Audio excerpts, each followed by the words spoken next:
Bonjour à tous, ici Mathieu de chez Giant Magog et Giant Sherbrooke et aujourd'hui on va parler du Explore E+1 ainsi que le MNC E+1. Si vous cherchez l'information par rapport au Explore et MNC E+1 Pro, n'ayez pas crainte, j'ai fait une deuxième vidéo propre à ceux-là, étant donné que l'écran est différent entre les deux.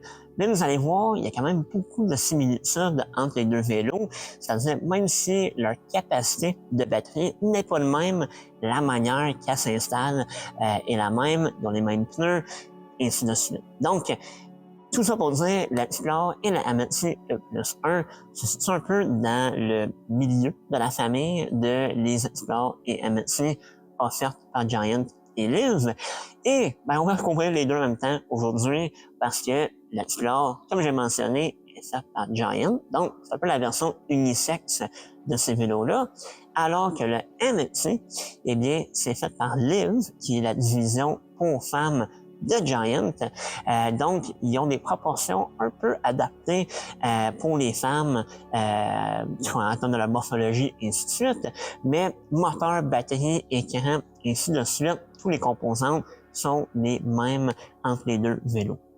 Mais avant de rentrer dans les détails de chacun des vélos, je tiens à mentionner que Giant Magog et Giant Sherbrooke sont maintenant officiellement certifiés en vélo électrique de la part de Giant Canada. Donc, qu'est-ce que cette certification représente? C'est en fait, on a complété 3 modules distincts de Giant Canada. La première qui portait sur éduquer les gens par rapport au vélo électrique. La deuxième qui portait sur la réparation des vélos électriques, donc remplacer les pièces au besoin, diagnostiquer, et ainsi de suite. Et la troisième, c'est bien parler des nouveautés que Giant amène au marché à chaque année à ce niveau-là. Donc, sans plus tarder, parlons maintenant de les vélos en détail. Et sur ça, on écoute.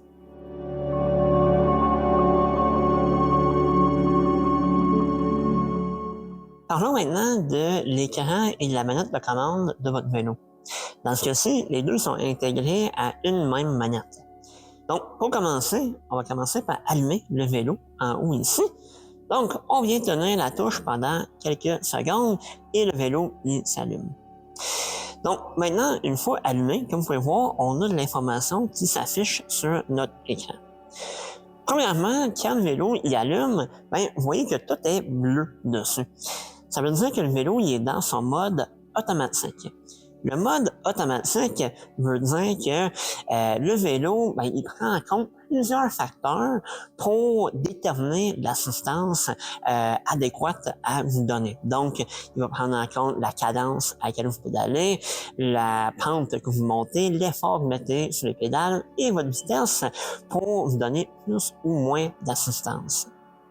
Par contre, si on veut manuellement venir changer l'assistance que le vélo nous fournit, on a simplement à peser sur le moins ou le plus en bas ici et ça va venir se changer. Donc, plus qu'on pèse sur le moins, moins qu'on va avoir d'assistance et plus qu'on va avoir d'autonomie. Alors que, naturellement, plus qu'on pèse sur le plus qu'on va avoir de l'assistance et moins qu'on va avoir d'autonomie en conséquence. Si on veut revenir à notre mode automatique comme on était au départ, on a simplement à venir peser en bas ou en haut, l'un ou l'autre, c'est pas grave. On le garde enfoncé pendant quelques secondes et voilà, on est rendu à notre mode automatique. Donc c'est aussi simple que ça. Sur l'écran maintenant, on va parler de les écrans de données qui s'affichent. Donc, si je pèse sur le petit i pour information qui est là, vous pouvez voir qu'on va changer ce qui est écrit à l'écran. Donc, présentement, j'ai la vitesse actuelle que je roule, mais si je viens peser dessus, on a maintenant l'autonomie. On peut avoir la distance, on va avoir le temps de la sortie, la vitesse moyenne, la vitesse maximale, la cadence à laquelle on pédale et on va voir l'odomètre du vélo. Donc, parlons maintenant de chacun de ces écrans-là. Dans le fond, commençons par l'odomètre qui est à l'écran en ce moment. L'odomètre, on ne peut pas le remettre à 0. Lui, il continue à compter jusqu'à l'infini, dans le fond. Donc, on va savoir c'est quoi le millage total de notre vélo.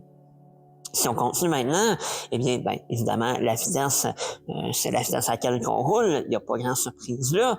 L'autonomie, c'est bien sûr l'autonomie qui nous reste dépendamment du mode d'assistance. Comme je disais, tout change en conséquence du mode qu'on demande. Donc, mettons, on prend comme exemple en ce moment, je descends au plus éco-énergétique, le mode éco, à 63% de charge de batterie, il me reste 117 km d'autonomie. Donc, à une pleine charge, on parle environ un 170-180 km qu'on peut y aller chercher.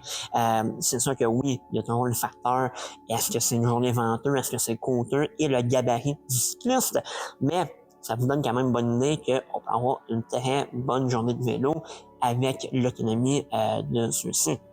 Donc, revenons à nos écrans. Si on continue, on a maintenant la distance également. La distance, et en fait, les trois autres écrans dont on va parler qui suivent, c'est les écrans propres à notre sortie. Donc, la distance qui est là, on peut le remettre à 0. Tantôt, on parlait de l'odomètre. Lui, on ne peut pas. Donc, là, bien sûr, il est déjà à 0, mais mettons que je viens ici à mon temps de sortie, vous voyez, ça fait 1 minute que le vélo a roulé, je peux venir remettre ça à 0. Puis, bien important, je peux venir le remettre à 0, mais faut le faire manuellement. C'est-à-dire, si j'éteins le vélo et je ressors avec le lendemain, il va pas avoir remis son compteur à 0. Il faut vraiment l'activer manuellement pour qu'il puisse le faire. Donc, pour le faire, on vient juste peser le plus et le moins, les deux boutons en même temps. On les garde enfoncés quelques secondes et ça va venir, et voilà, le remettre à 0. Quand on fait ça, ça vient remettre à 0 notre distance, le temps et, le prochain écran, la vitesse moyenne. La seule écran qu'il ne vient pas remettre à 0 par lui-même, c'est le maximum ici. Le maximum, par contre, on peut le remettre à 0 lui aussi. Il faut juste qu'on soit sur cet écran-ci pour qu'il soit visible et on vient le faire de la même manière, c'est-à-dire on pèse le plus et le moins pendant quelques secondes et on va revenir à 0 également. Si je continue, la cadence, bien sûr, c'est la cadence qu'on pédale lorsqu'on pédale le vélo. Donc, si on pédale pas, il est à 0. Lorsqu'on pédale, on va avoir une donnée qui va s'afficher. Et ça nous ramène à l'odomètre. Donc, c'est toujours une boucle, essentiellement, de les écrans ou des données qui vont s'afficher devant nous. Les autres touches, maintenant, sur la manette, eh bien, il y en a un juste ici, vous voyez, c'est un petit bonhomme qui marche. Quand je viens lui peser dessus, vous allez voir, ça dit Walk Assist à l'écran pendant environ 4 secondes et ensuite ça disparaît. Le but du Walk Assist, c'est qu'on puisse déplacer le vélo et qu'on active le moteur pour nous aider à le déplacer. Donc, si jamais on n'active pas le vélo, qu'on pédale pas après quelques minutes, naturellement, il vient s'éteindre par lui-même. Donc, on vient simplement lui allumer. Et pour revenir où on était, à notre mode marche, donc, si je veux l'activer, de 1, je vais peser sur le petit bonhomme et ensuite, je vais peser sur le plus. Et là, vous voyez le vélo, il veut donner du gaz, il veut y aller de l'avant, je lui ai placé comme ça. Donc, l'idée, c'est que si je l'active et je mets du gaz, il va avancer, dans le fond. Dès que je relâche mon pouce, par contre, du plus qui est là, il va arrêter de nous aider, dans le fond. Puis, après 4 secondes qu'il n'y a pas de signal du plus ici, il va retomber dans son mode normal, c'est-à-dire qu'il faut pédaler le vélo pour qu'il avance. Donc, si on vient simplement peser sur le petit bonhomme qui marche, rien va se passer tant qu'on ne pèse pas sur le plus qui est juste là.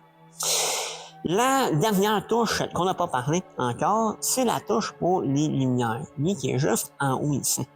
Donc, sur les vélos qui ont des lumières, si on vient le garder enfoncé, les lumières vont allumer ou s'éteindre, et si on pèse dessus à nouveau, ils vont s'allumer. Dans tous les cas, on a toujours un petit témoin ici qui allume, qui va nous dire si les lumières sont allumées ou pas. Et dans le cas des vélos qui ont des lumières, ben, ils s'allument automatiquement lorsqu'on allume le vélo et honnêtement, on peut les garder allumés. On n'a pas besoin de les éteindre à chaque fois. Ils sont assez petites, donc il n'y a pas d'impact sur la batterie comme telle au niveau de son autonomie et sa capacité. Là, avant-dernière chose qu'on peut faire avec cette touche-là, par contre, c'est que si je viens juste peser dessus une fois, je peux venir changer la luminosité de mon écran. Donc, si je roule plus tard en soirée et je veux qu'il soit un peu moins brillant dans ma face, ben, je peux peser dessus pour le rabaisser un peu à ce niveau-là. La dernière ou avant-dernière maintenant chose qu'on va voir avec notre manette, c'est dans le cas qu'on veut la mettre en 1000 à l'heure. En fait, bien souvent, c'est pas qu'on veut le mettre en 1000 à l'heure, mais plutôt qu'on s'est mis accidentellement en 1000 à l'heure et qu'on veut le remettre en km/h. Donc, pour le faire, on va venir à notre bouton I ici pour information et on va le garder enfoncé plus longtemps que n'importe quelle des autres touches qu'on a pesé dessus tantôt. Et voilà. Vous voyez, maintenant, on est en 1000 ici. Si je veux revenir à mes kilométrages comme d'habitude, bien, on vient faire l'inverse, c'est-à-dire on pèse dessus pendant quelques secondes et voilà, on est revenu en kilomètres. Donc, aussi simple que ça. Puis la dernière chose avec cette manette-ci, c'est pas une touche, c'est plutôt une prise, c'est-à-dire juste sur le côté ici, je suis capable de rentrer mes petits ongles dedans, et quand même bien hermétique, et voilà. Il y a une petite porte ici qu'on peut venir ouvrir, et il y a une prise USB-C, donc on peut venir brancher notre téléphone, une autre lumière, n'importe quoi, honnêtement, qui a une prise USB-C, on peut le brancher par là et il va se brancher au vélo et utiliser la batterie de notre vélo pour se recharger. Donc, c'est quand même assez pratique à ce niveau-là. Donc, bref, ça fait pas mal le tour de notre manette de commande sur le vélo qu'on a devant nous ici.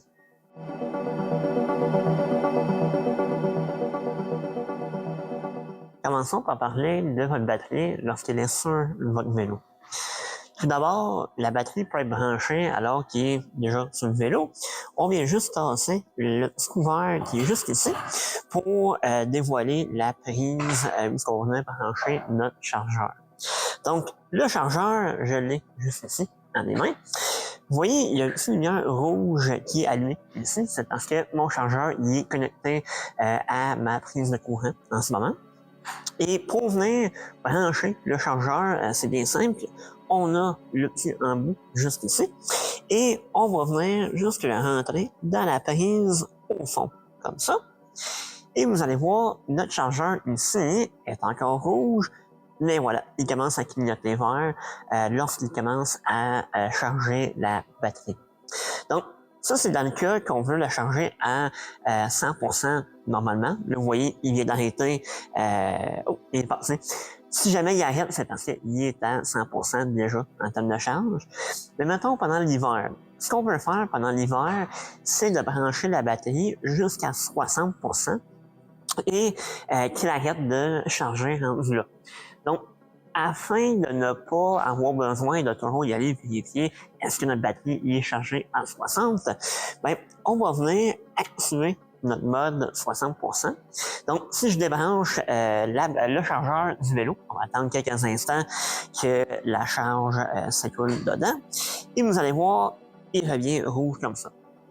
Maintenant, si je pèse sur le bouton juste ici, et vous allez voir, la petite lumière, elle devient plus orangé, quasiment comme un jaune quand je clique dessus. Donc, lorsque je clique dessus et la lumière devient orange, ça veut dire que notre chargeur il est dans son mode 60%. Donc, il va venir charger le vélo jusqu'à 60 et pas plus. Par contre, ça ne veut pas dire qu'on peut laisser notre chargeur sur le vélo tout l'hiver. C'est vraiment quelque chose qu'on va charger une soirée à l'automne à 60%. On va peut-être le rebrancher une fois pendant l'hiver, mais on ne va pas lui laisser tout l'hiver dans ce mode-là, dans le fond. Donc, maintenant que je suis dans mon mode 60, on fait la même chose. On revient ici, on vient le brancher en place et vous allez voir, il va recommencer à clignoter et voilà, juste comme ça. Donc maintenant, il va charger jusqu'à 60 et tout comme le mode normal, si on est déjà à 60 ou plus de 60%, il va simplement arrêter de charger rendu là. Donc, ça fait pas mal le tour de brancher votre batterie lorsqu'il est encore sur le vélo. Maintenant, parlons d'enlever la batterie et de brancher en dehors du vélo. Donc, première étape, pour brancher notre batterie en dehors du vélo, il faut enlever la batterie du vélo. Donc, ce qu'on va venir faire, de 1, on va venir enlever le couvert qui est ici, qui protège notre batterie. Le couvert il est indépendant de la batterie, donc on pourrait simplement remplacer le couvert si jamais il est un peu endommagé, scratché, peu importe. Donc, pour l'enlever, étape 1, on va venir dévisser en haut jusqu'ici. Le petit vis qui le tient en place juste là, et on va le dévisser jusqu'à temps qu'on sent qu'il y a assez de jeu pour lui retirer. Une fois que ça c'est dévissé, on va venir simplement tirer, ça s'enlève très facilement ici, pour enlever le couvert qui est là, et on peut l'enlever au complet. Maintenant que notre couvert est enlevé, il faut venir débarrer la batterie. Parce que comme il est là, il est encore barré en place, on ne peut pas l'ôter. La beauté de ces vélos-là, c'est que maintenant, ils viennent avec des cadenas de Abus. Donc, c'est des cadenas un peu plus gros, en fait, des clés, je dois dire, un peu plus gros que les anciens. Et on peut maintenant faire des copies de ces clés-là. Si jamais on perd nos deux clés, bien sûr, on peut toujours remplacer la serrure, mais on peut également commander un remplacement de chez Abus. Dans le fond, bien important de garder ce petit carton-là parce qu'en arrière, ici, il y a le code de notre clé. Donc, dans ce cas-ci, si je voudrais en commander une autre clé pour ce vélo-ci, je vais simplement y aller sur le site web de Abus. Je mettrai sur l'écran juste à côté ici pour vous montrer. Entrer ce code-là et me commander des nouveaux clés. Par contre, si jamais on perd ce papier-là, là, on est un peu de retour à notre problème qu'on ne peut pas avoir des clés de remplacement parce que nulle part sur les clés est écrit votre code. Évidemment, pour que si jamais quelqu'un vole le vélo et juste une clé, il ne peut pas faire des copies de ces clés-là. Bref, étape 1, comme je disais, on va venir le débarrer. Donc, on va venir pivoter mon vélo jusqu'ici. Et vous voyez, on a le petit cadenas ou la serrure, je devais dire, juste en haut ici. Pour le débarrer, étape 1, on va venir le rentrer dedans. Juste l'enlever et voilà. Et on vient simplement le twister. On va le twister jusqu'à temps qu'on sent un petit déclic dans la batterie. Et dans le fond, ce déclic-là, c'est évidemment nous qui débarrons la batterie, mais elle ne va pas bouger de là parce qu'il y a une petite planche en haut, juste ici, qu'il faut peser dessus pour l'ôter. Donc, ici, on pèse dessus et on vient juste que ça tombe dans nos mains, on vient le sortir ici et on l'enlève de ses connexions en bas. Donc, aussi simple que ça pour enlever notre batterie du vélo. Également, si jamais on se pose la question de quel niveau de batterie notre batterie possède sans qu'il soit sur le vélo, et on peut juste venir peser sur le petit rond qui est là et vous allez voir les lumières qui allument sur la batterie ici. Donc, si j'ai pratiquement toutes mes barres, j'ai pratiquement toute ma charge de batterie. Donc, ça peut vous donner une assez bonne idée de où est-ce que vous êtes rendu au niveau de la charge de votre batterie sans qu'il soit sur le vélo. Donc, dernière étape, parlons maintenant de comment brancher votre batterie sans qu'il soit sur le vélo. Donc, Parlons maintenant de comment brancher la batterie de votre vélo en dehors du vélo.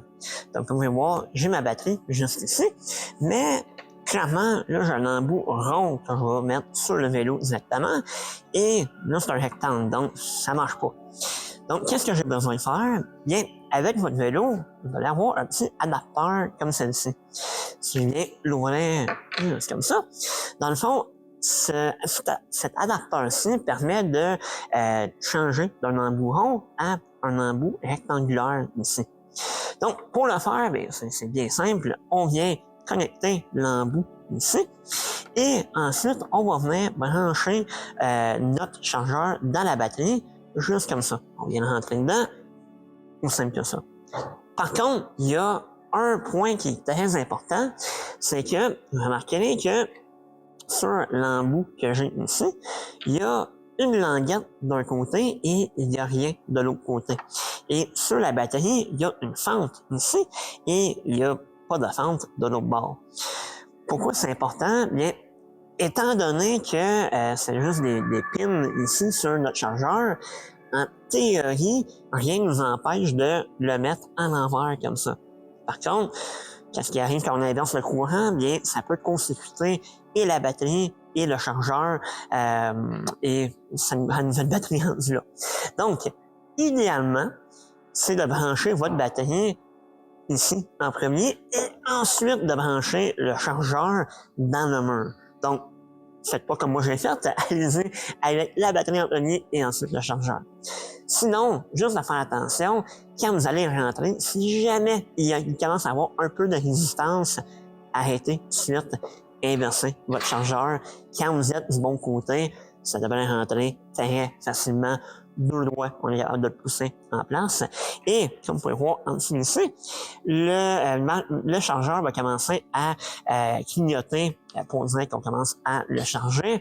Plus qu'il y a de la charge, plus que les barres vont rester allumées.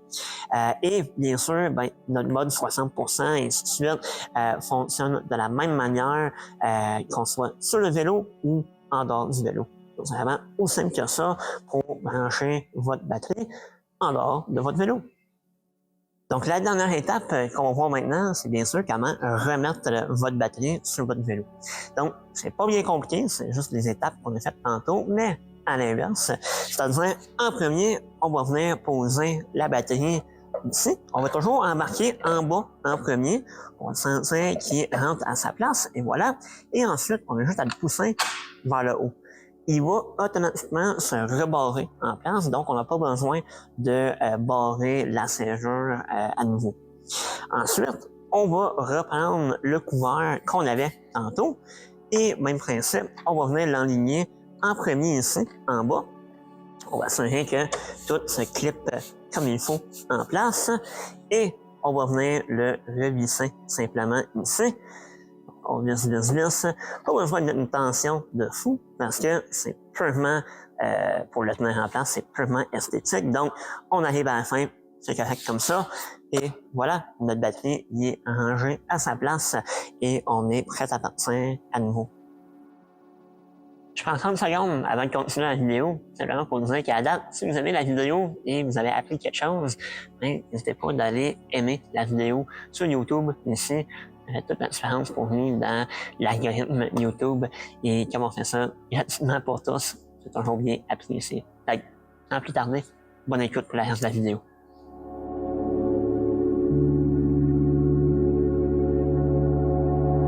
Parlons maintenant de vos pneus. Les pneus, c'est quelque chose que bien souvent on peut négliger sur le vélo, mais ça joue pour beaucoup au niveau du confort et du comportement et de la performance même du vélo également. Donc, tout d'abord, vous remarquerez sur ce vélo-ci, on parle de 25 à 40 PSI au niveau de la pression recommandée pour les pneus. Vous remarquerez également que ça dit Tubeless System et Hookless compatible. Donc, premièrement, le vélo n'est pas tubeless lorsqu'on sort de la boîte, il est tubeless ready. Donc, les pneus et la jante peuvent être convertis en tubeless, mais ils ne sont pas en partant. Donc, si vous voulez le faire, c'est très facile à le faire. Il faut juste mettre le fond de jante, mettre la valve et ainsi de suite. Si vous avez d'autres questions par rapport au tubeless, n'hésitez pas à nous les poser. On fera peut-être une autre vidéo au complet sur c'est quoi le tubeless. Mais revenons à notre pression ici. 25 à 40 PSI. Remarquez, c'est quand même très bas pour un vélo de type hybride comme celle-ci, mais c'est en raison de la largeur des pneus qu'on a sur ce vélo-ci, 700 par 57. Pour revenir une dernière fois à notre pression, important également que c'est un range, on peut dire, le 25 à 40, et on n'est pas obligé de toujours le mettre au maximum. Le maximum, c'est vraiment la pression que le vélo ou le pneu peut prendre avec quelqu'un avec une bonne gabarit sur le vélo. Si on est quelqu'un avec une plus petite gabarit, qui est de plus petite taille, et ainsi de suite, ben, misons plus vers le 30 à 35 PSI et non pas le 40. Parce que si on roule à 40, vous allez trouver que le pneu il est très dur, le comportement il est beaucoup moins fun sur le vélo à ce niveau-là. Donc, c'est vraiment, je faisais un peu d'essai-erreur, tout dépendamment des routes qu'on roule, notre gabarit, mais tant qu'on reste à l'intérieur de ces paramètres-là, on devrait être correct pour ça. Un dernier point, si on veut gonfler les pneus, évidemment, on vient juste dévisser l'embout de notre valve vissée et ensuite l'air peut passer. Une fois qu'on a fini de le gonfler, on vient juste le revisser et c'est aussi simple que ça. Donc, ça fait pas mal le tour de les pneus de votre vélo.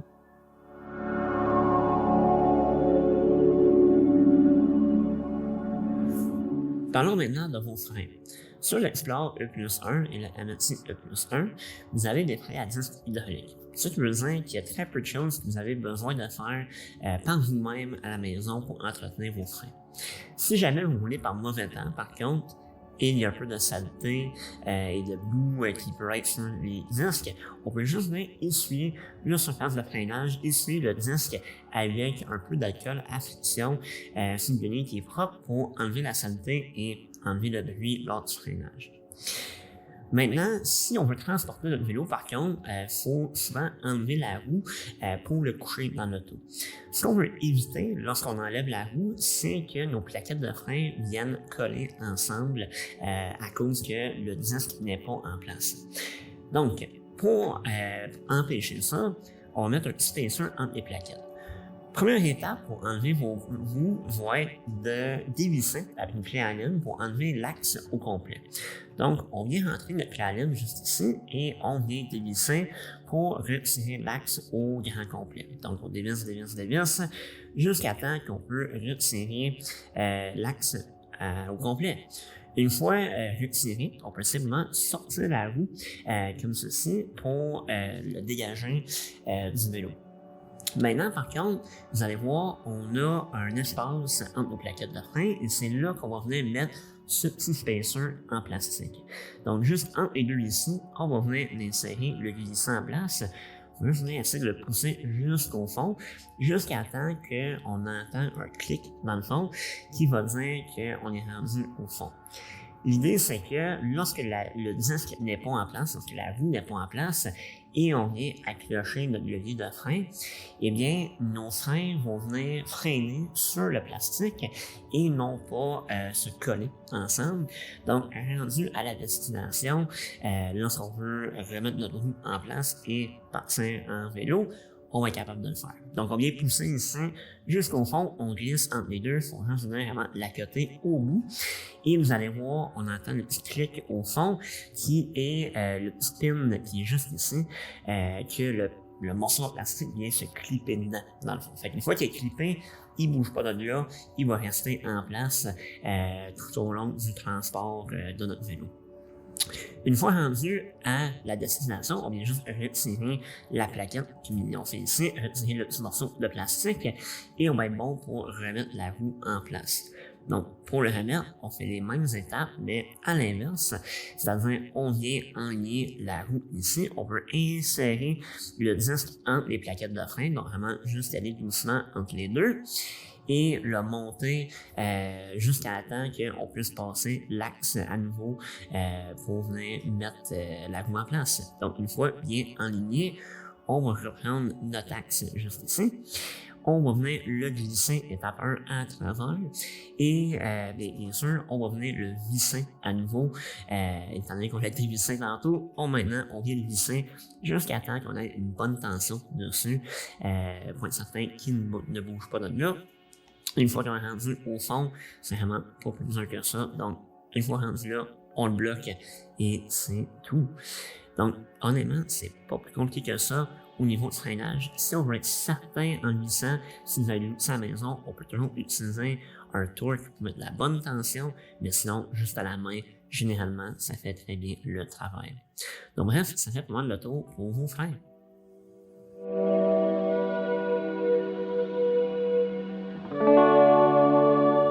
Parlons maintenant de la suspension sur votre MNC E+1 et l'Explore E+1.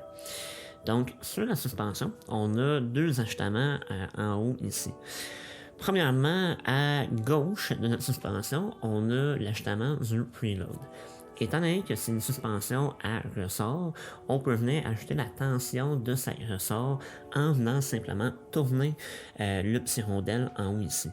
Donc, d'un côté du rondelle, on a une petite flèche vers un plus, donc on vient le tourner vers le plus pour ajouter la tension à notre suspension, ou on peut venir de l'autre bord le tourner vers le moins pour avoir moins de tension dans la suspension. L'idée, c'est que quelqu'un qui a un plus grand gabarit va avoir plus de tension et moins de gabarit va avoir un peu moins de tension pour que la suspension réagisse adéquatement. Maintenant, on va tourner ici de l'autre bord et parler de deuxième ajustement, c'est-à-dire le lockout. Donc, comme vous pouvez voir ici, on a une petite flèche avec l'écriture lock vers d'un bord et de l'autre bord, on a le open. Donc, quand on vient de tourner vers le lock, on vient le barrer et quand on tourne vers le open, on vient l'ouvrir. Essentiellement, quand vous roulez en vélo, on peut venir barrer la suspension quand on tourne vers lock et on peut venir l'ouvrir quand on tourne vers open. Donc, si on est sur, mettons, une belle route asphaltée, on peut barrer la suspension parce qu'on aura moins besoin.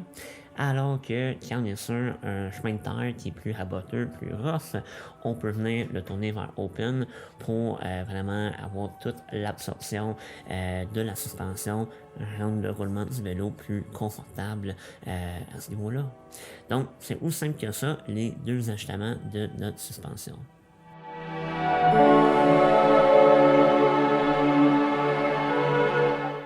Parlons rapidement d'un point qui est des fois négligé sur les vélos, c'est au niveau de la béquille juste ici. Donc, la béquille, il y a une petite caractéristique qui est très utile. Il y a un petit piton en arrière ici qu'on peut venir peser dessus et déplacer la longueur de la béquille. Donc, tout dépendamment du terrain sur lequel on arrête pour prendre un pique-nique, un lunch, peu importe, bien, notre vélo va toujours être en stabilité parce qu'on peut venir changer l'angle auquel il arrête. Une fois qu'il clip en place comme ça, il reste là, il ne bougera pas, il est capable de supporter le vélo sans problème. Donc, c'est un petit détail, mais qui est quand même bien pratique lorsqu'on fait des sorties en vélo.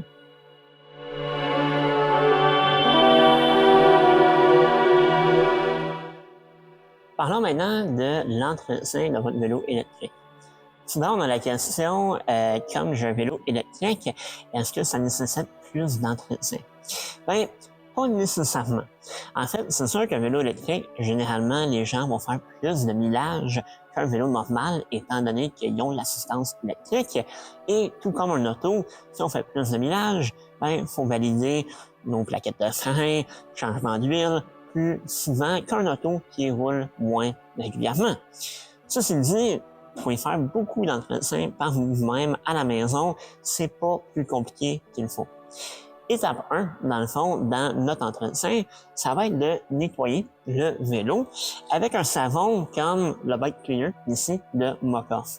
On peut en mettre un peu dans un bocal avec un peu d'eau chaude, une petite guenille et juste venir laver le vélo simplement comme on laverait un auto. Par la suite, on vient le rincer pour enlever le savon et l'essuyer à la fin. C'est vraiment tout ce que ça prend à ce niveau-là. Par contre, quand on parle de notre chaîne et de notre transmission, là, le savon comme ça ne marcherait pas pour bien le nettoyer. Ça prend vraiment un dégraissant comme le Drivetrain Cleaner de Muc-Off, qui lui va vraiment s'attaquer à l'huile qui est sur notre chaîne et la saleté qui est dessus également. Donc ça, on peut en mettre un peu sur une guenille qui est sale, idéalement, parce qu'on va saler la guenille en enlevant la vieille huile, ou bien on peut en mettre un peu directement sur la chaîne, sur la cassette en arrière, mais vraiment en modération. Par la suite, avec une vieille brosse à dents ou, comme j'ai dit, juste une guenille, on peut venir frotter et vous allez voir toute la cochonnerie noire, sale qui est sur votre chaîne. Eh bien, elle va s'enlever. Votre chaîne va être métallique comme si elle était neuve, mais rendu là, vous n'avez pas d'huile dessus. Donc, la dernière étape, c'est de venir mettre notre huile sur la chaîne et on n'a pas besoin de beurrer notre chaîne non plus. Juste de venir mettre une gouttelette à chaque maillon ou deux, c'est en masse. On ne veut pas en mettre trop parce que si on en met trop, bien là, on va avoir plus de saleté qui va se coller dans notre chaîne, qui se colle à notre surplus d'huile et on va bien souvent beurrer toutes les autres composantes sur notre vélo. Donc, juste en mettre un peu, c'est en masse suffisant à ce niveau-là. Dépendamment des conditions dans lesquelles on roule, ben, si on roule souvent par temps sec, on peut mettre le dry ici de Muc-Off qui va moins ramasser de saleté, mais qui va disparaître un peu plus rapidement lorsqu'on roule par mauvais temps. Ou bien, si on roule souvent par mauvais temps, ben, on peut mettre quelque chose comme la wet ici qui colle un peu plus à la chaîne, mais si on roule par temps sec avec, eh bien, elle va ramasser un peu plus de saleté. Sinon, la dernière des options, ben, c'est toujours de mettre quelque chose comme la 4 saisons, le all-weather de Muc-Off, qui fait un beau compromis, on peut dire, entre les deux. Donc, tout dépendamment des besoins de chacun, il peut y avoir une huile qui est un peu mieux adaptée à l'utilisation dans nos conditions.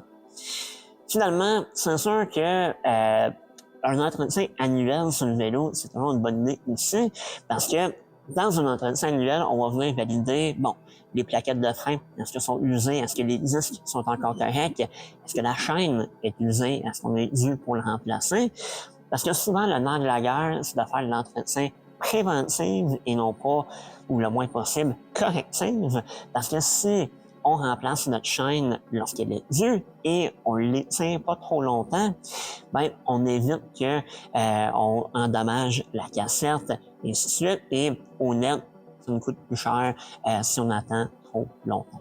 Fait que, dans de la guerre, un peu d'amour va loin, mais si jamais vous avez des questions, des incertitudes, au moins une fois par année, des fois c'est bien de passer nous voir et on peut vous aider avec tout ça. Donc, c'est pas plus compliqué que ça.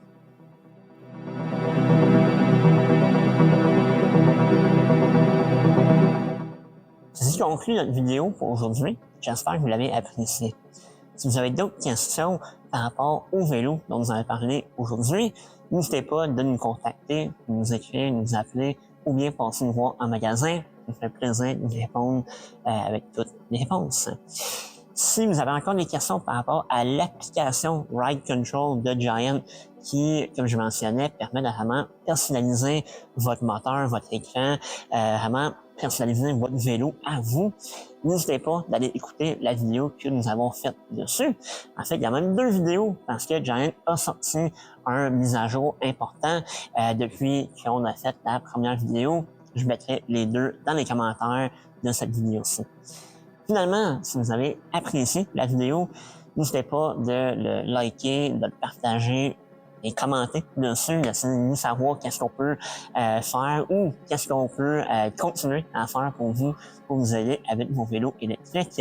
C'est toute la différence pour vous. Donc bref, passez une belle journée, puis à la prochaine.